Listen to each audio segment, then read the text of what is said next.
ઉત્તરાયણ પર્વની સુરત શહેર સાથે આખા રાજ્યમાં ધામધૂમથી ઉજવણીની તૈયારીઓ ચાલી રહી છે।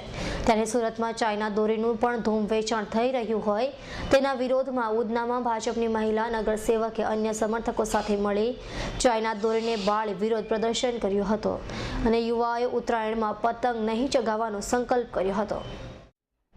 ઉત્તરાયણ પર્વની સુરત શહેર સાથે આખા રાજ્યમાં ધામધૂમથી ઉજવણીની તૈયારીઓ ચાલી રહી છે। ત્યારે સુરતમાં ચાઇના દોરીનું પણ ધૂમ વેચાણ ચાલે છે, પરંતુ પર્વની ઉજવણીમાં કેટલાક મૂંગા પશુઓ અને હવે તો લોકો પણ ભોગ બને છે। ચાઇના દોરીના કારણે પશુઓ સાથે લોકોના પણ ગળા કપાઈ જતા મોતને ભેટી જાય છે।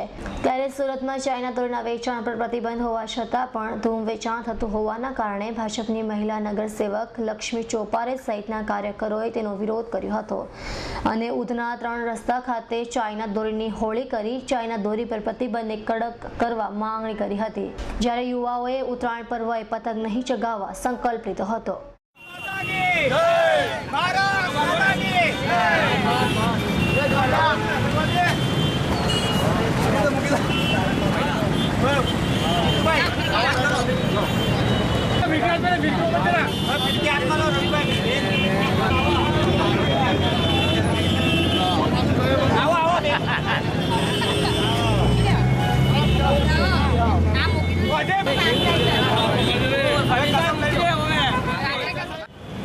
અમે આજરોજ યુવા શક્તિ ચેરિટેબલ ટ્રસ્ટ દ્વારા જે ચાઇનીઝ દોરાનો ઉપયોગ થઈ રહ્યો છે તેના બહિષ્કાર માટે એક સંકલ્પનો કાર્યક્રમ રાખેલો છે।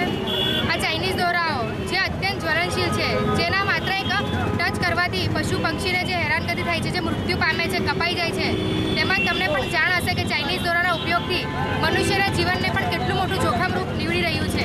તેથી અમે સૌ યુવાઓ આજે અહીં સંકલ્પ કરી રહ્યા છે કે ચાઇનીઝ દોરા દ્વારા પતંગ નહીં ચગાવીએ છીએ। પતંગ ચગાવવાનો એક અવસર એવો છે કે આ એક શાંતિ અને પ્રિય તહેવાર છે। સૌ લોકો આ પતંગનો ઉત્સવ ઉજવી રહ્યા છે કે જેમ પતંગ આકાશમાં ઉડી રહ્યો છે, એની દોર જે વ્યક્તિના હાથમાં છે તેનો મતલબ એવો છે કે સમાજની સુરક્ષા માટે પણ એના હાથમાં એ હોવું જોઈએ। એટલે અમે સૌ યુવાઓ આજે સંકલ્પ કરી રહ્યા છે કે જે ચાઇનીઝ દોરાઓ દ્વારા પશુ પક્ષીને હાનિ થઈ રહી છે, મનુષ્યના જીવનને હાનિ થઈ રહી છે, તો એનો અમે સૌ બહિષ્કાર કરી રહ્યા છે। અને જેવી રીતે તલ અને ગુળ દ્વારા આપણે સૌ મીઠા બની રહ્યા છે, તો આપણો સમાજ, આપણો દેશ સૌ એક થઈએ